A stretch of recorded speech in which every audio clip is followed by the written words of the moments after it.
I'm changing my kitchen decor from summer to autumn with just a bit of spooky.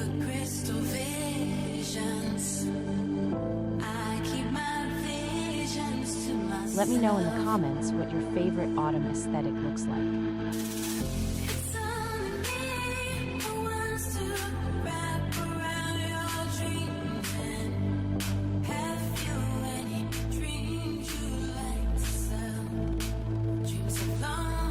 Could you spot all the hidden spooky items? Let me know how many you could find.